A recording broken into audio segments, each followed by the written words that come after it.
జై గురుదేవత. మనం మేను రాసుకుని తెలుసుకుందాం. అది కూడా 2024 మే తర్వాత ఎలా ఉండబోతుంది, మే నుండి ఎలా ఉండబోతుంది తెలుసుకుందాం. మేలోపు అయితే మనం మేనరాశి వారికి సహజమైన గురుడు ద్వితీయ స్థితిలో ఉండడం వల్ల గృహయోగం, వాహనయోగం, సర్వసుఖాలు, సకల భోగభాగ్యాలు అన్నీ కలుగుతుంటాయి. ఎప్పుడైతే మేలో తృతీయానికి వెళ్ళిపోతుంటాడో, తృతీయ యోగదాయకం కాదు, ఈ జాతకాన్ని యోగించేవాడు కాదు, అంటే సమస్యాత్మకమైన లైఫ్ ఉంటుంది.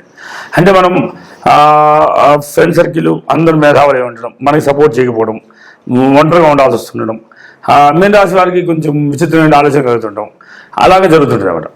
అని మీన రాశి వారికి ద్వితీయ స్థితికి చూడడం వల్ల కుటుంబ విషయంలో కుటుంబం తను ఎప్పుడు కంట్రోల్ చేయాలని చూస్తుంటుంది అన్నమాట. కనుక కమాండ్ చేస్తుంది, కుటుంబం తనను కమాండ్ చేస్తుంది, కానీ తనకు ఎవరు వాళ్ళు పరుచుకోకుండా ఉంటుంట ఆవిడ. అది కొంచెం ఇబ్బందిగా ఉంటుంది కుటుంబ విషయంలో. కొన్ని ప్రతికూల వాతావరణాలు లభిస్తూ ఉంటాయి.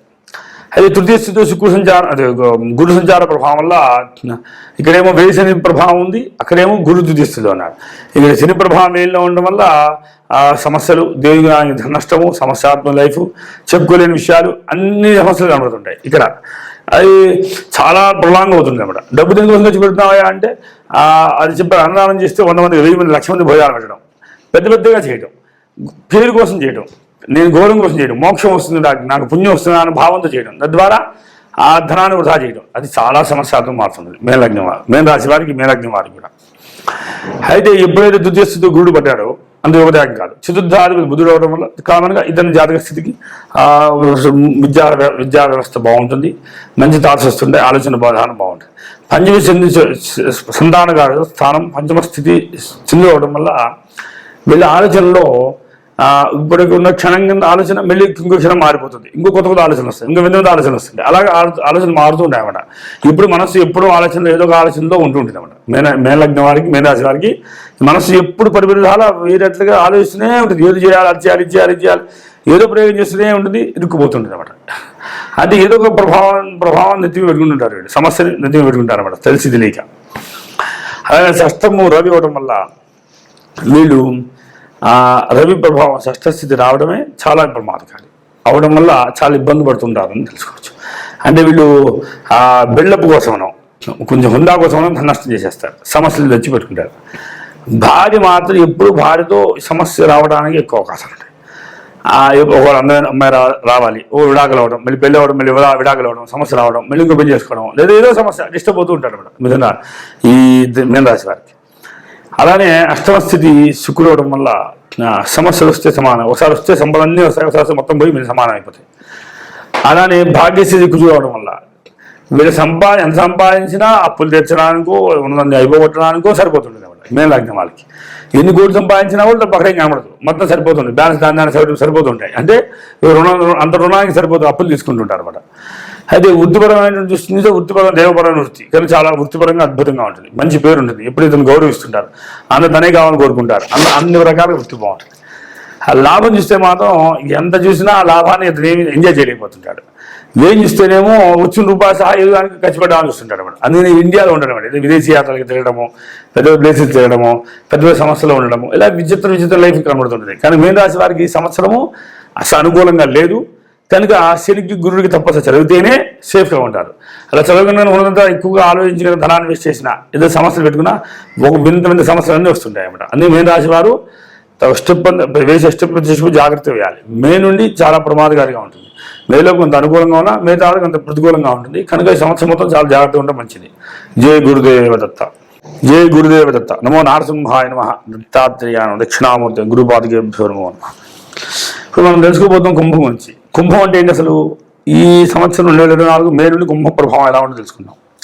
కుంభంలో ఉన్న విశేషం ఏంటంటే కుంభం చాలా పెద్దది, అంటే కుంభం కొండ అంటాం కదా.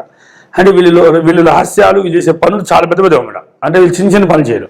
100 మంది భోజనం పెట్టాలి, లేదా 1000 మంది భోజనం పెట్టాలి, 1,00,000 మంది భోజనం పెట్టాలి, లేదా 100 మంది ఉద్యోగాలు ఇవ్వాలి, 1000 మందికి ఇవ్వాలి, 1,00,000 మంది ఉద్యోగాలు, ఇలా పెద్ద పెద్ద టార్గెట్స్ అనమాట. అందుకే పెద్ద పెద్ద ఇండస్ట్రీస్, పెద్ద సమస్యలు ఉంటాయి అసలు అవన్నీ కుంభంలోనే ఉంటాయి. ఈ కుంభం వాళ్ళందరూ కూడా కుంభలగ్నాధిపతులు, కుంభంలో ఉన్నవాళ్ళు, వాళ్ళ మేధస్సు గొప్పది అన్నమాట, చాలా గొప్పది. వీళ్ళకి ఒక విషయం చెప్తే వాళ్ళు దాంట్లో 100 రకాలుగా ఆలోచించగలరు. వీళ్ళకున్న ఆలోచన థాట్స్ ఎవరికి రావన్నమాట. అంత గొప్ప గొప్ప ప్రణాళికతో ఉంటారు వీళ్ళు. కనుక వీళ్ళు అదేమైనా విద్యావేత్తలు అయితే కనుక, టీచర్లు అయితే కనుక అసలు వాగ్దాడి బ్రహ్మాండంగా ఉంటుంది. వీళ్ళ గొంతు చాలా అందంగా ఉంటుంది, శ్రావ్యంగా వినదగినట్టుగా ఉంటుంది. అంటే వీళ్ళకి అంత మాధుర్యం ఉంటుంది అంటే గొంతులో. అంటే వీళ్ళకి వేద పండితులు అవుతారు, శాస్త్ర పండితులు, సంగీత విద్వాంసులు అవుతారు అనే దానికి అది చెప్పచ్చు. రవి ప్రభావితం ఉంటుంది కనుక అది కూడా చెప్పచ్చు. అలానే మీనము గురుడు అవడం వల్ల వీరి ఆలోచనలన్నీ కూడా దైవపరమ సంబంధమైన ఆలోచనలు ఉంటాయని కూడా చెప్పచ్చు. అంటే వీళ్ళు గత జన్మ స్మృతులు కూడా పొందుతున్నారు కూడా చెప్పచ్చు. కుంభరాశి వాళ్ళు గత జన్మ స్మృతుల్ని ఆలోచన పొందుతుంటారు అనమాట. వీళ్ళు గుర్తొస్తుంటారు కూడా. కుంభరాశి వారికి విశేషమైన ధనయోగము, కుటుంబం పట్ల గౌరవం, కుటుంబం వెళ్ళి చాలా ప్రేమగా చూస్తుంది అన్నమాట. కుటుంబం వెళ్ళి చాలా అండర్స్టాండింగ్గా చూస్తుంది, చాలా విశేషంగా బాగుంటుంది. కుంభం ప్రభావం చాలా అద్భుతంగా ఉంటుంది. అలానే సోదరులు లేకపోవచ్చు అది కూడా చెప్తుంది. ఒకవేళ ఉన్నారా వాళ్ళు గొడవపడుతున్నారని కూడా చెప్పచ్చు. ఎక్కువ మంది సోదరులు వెలిగించి చెల్లెళ్ళు ఉంటారు అని కూడా చెప్పడానికి ఛాన్స్ ఉంది. అక్కడైనా కూడా చెల్లెళ్ళే ఉంటారు అని చెప్పడానికి ఛాన్స్ ఉంది. అలానే మాతృస్థితి తల్లి చాలా ఎంజాయ్ చేస్తున్నమాట. జీవితాన్ని లగ్జరీగా జీవితాన్ని ఎంజాయ్ చేస్తున్నమాట. తనకు కావాల్సిన కంఫర్ట్ తను చూసుకున్నది. తల్లి చాలా బాగుంటుంది, పొజిషన్ బాగుంటుంది. తల్లి కూడా ఆ పిల్లలకి చాలా అనుకూలంగా ఉంటుందని చెప్పచ్చు. తర్వాత పంచమ స్థితి, వీళ్ళ ఆలోచన థాట్స్ ఇక ఎక్కడన్నా పెడితే వీళ్ళు చాలా స్థితికి తీసుకెళ్తారని చెప్తాం కదా. అలానే వీళ్ళ మంత్రిత్వ శిక్ష బాగుంటుంది అన్నమాట. వీళ్ళ సలహాలు తీసుకోవడం చాలా అవసరం అవుతుంది. వాడి సలహాలు ఎవరు తీసుకున్నా వాళ్ళు బాగుపడతారని తెలుసు. అలానే కర్కారం, చంద్రుడు సహజమైనటువంటి ఆరోగ్యం అవడం వల్ల తన లైఫ్ని తను ఎంజాయ్ చేసుకుంటున్నా పిల్లల్ని పట్టుకోలేదని కూడా చెప్పచ్చు. ఎందుకంటే సహజమైన కష్టం చంద్రుడు అవడం వల్ల తల్లి మాతృస్థితి దెబ్బతింటున్నారు కనుక అది అనుకూలంగా ఉండి చంద్రుడు బలంగా ఉంటే తల్లి అనుకూలిస్తుందని చెప్పచ్చు. అది లేకపోతే తల్లి అంత అనుకూలిస్తుందని కూడా చెప్పచ్చు. అది అయితే తన కంఫర్ట్ జోన్ బాగుంటుంది. తనకు కావాల్సిన నిద్ర, బట్టలు, మంచి లైఫ్ ఎంజాయ్ చేస్తుంటారు అన్నమాట. తనకి ఎప్పుడు కూడా ఎవరు మంచి సుఖమైనటువంటి ఆస్థానించి జీవితాన్ని ఎంజాయ్ చేస్తుంటారు. తర్వాత సప్తమ స్థితి భార్య అవడం వల్ల భార్య తనని కంట్రోల్ చేస్తుంది. భార్య తనకు కంపల్సరీ వినాల్సి వస్తుంది కూడా. అది సమస్యాత్మకం మారుతుంది. ఎందుకంటే ఆ ఇల్లాలు చాలా మేధావి కనుక. కానీ ఇతను మహామేధావి అవడం వల్ల నా భార్యని స్కిప్ చేస్తుంటాడు అన్నమాట. తన భార్యని పెద్దగా పడుచుకోబోతుంది. తన భార్య వల్ల తను బాధపడుతుంటాడు అన్నమాట. నాకు ఇలాంటి భార్య దొరికింది ఏంటా అని బాధపడుతుంటాడు. ఎందుకంటే ఇదేమో శని, ఇదేమో రవి పూర్తి ఆపోజిట్ అవడం వల్ల చాలా సమస్యాత్మకం మారుతుంది అన్నమాట. సంసార జీవితం చాలా విచిత్రంగా ఉండదని తెలుసుకోవచ్చు. చాలా విశేషంగా ఉంటుంది. లేదా అష్టమ స్థితి బుధుడు అవడం వల్ల ఎప్పుడు కూడా వ్యాపార నష్టము, షేర్ మార్కెట్ ధనం పెట్టడము, దాన్ని నష్టపోవడము, షేర్ మార్కెట్తో వచ్చే సమస్యలు పొందడం, ఇవన్నీ కూడా చాలా లావాదేవీలు నష్టపోవడానికి ఛాన్స్ ఉంటాయి. అందుకే share market one day share market ఆడకుండా లాంగ్ టైం ఉన్నటువంటి వాటిలో కొంచెం పెట్టుకుంటూ ఉంటే చేసుకుంటారు. కానీ లేదంటే ధనం మొత్తం పోయే ఛాన్స్ ఉంటాయని తెలుసుకోవాలి. తర్వాత భాగ్యము సహజమైన శుక్రుడు అవడం వల్ల వీళ్ళకి ఇప్పుడు బ్యాలెన్స్గా వస్తుంది. ధనం ఒక సమానంగా వస్తుంది అన్నమాట. ఎంత వచ్చినా నెలకి ఎంత ఫిక్స్డ్ అమౌంట్ లాగా ఒక ఫిక్స్డ్గా వస్తుంది అన్నమాట. తర్వాత లాభం చూస్తే అది భాగ్యం.